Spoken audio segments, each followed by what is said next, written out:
आया हूँ मैं ये कहना बहुत से। जी बिल्कुल, हाला में हज़रत मोहम्मद सल्लल्लाहु अलैहि वसल्लम जिन जी विलादत बशहादत जे सिलसिले में मुनक़द करायल महफ़िल हम्द व नात मक़सद मिलाद महफ़िल जश्न ईद मिलाद नबी सल्लल्लाहु अलैहि वसल्लम जी पुरवकार तक़रीब मुनक़द कई वई। मज़कूरा तक़रीब पीर मौलाना अब्दुल्ला मेमन ख़लीफ़ा मजाज़ ज़ुल्फ़कार अहमद नक्शबंदी जे ज़ेर सदारत मुनक़द कयो वियो।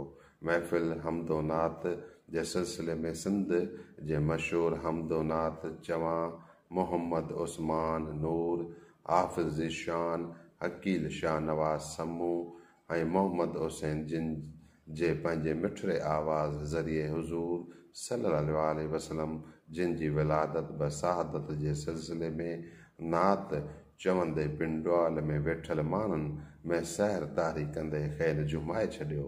जॾहिं त ख़तीब अहले सुन्नत मुबलग इस्लाम मौलाना मोहम्मद उस्मान हुज़ूर सल्लल्लाहु अलैहि वसल्लम जिन आमद ऐं ज़िंदगी खे ख़िताब कंदे मजलिस में शरीक अवाम खे मतवजा कंदे ख़ूब दाद हासिल कयो।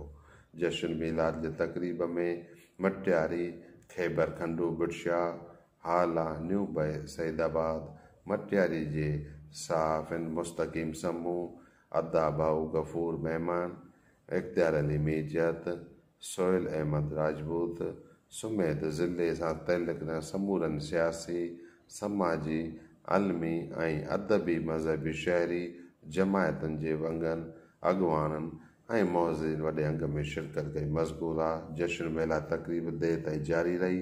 आख़िर में मेला तक़रीब में ख़ुसूसी दुआऊं घुरी वयूं ऐं शरीक माण्हुनि खे लंगर पिणु खारायो वियो। मोहम्मद आज़ान समूह सां गॾु मुस्तक़ीम समूह इबरत न्यूज़ बुडशाह।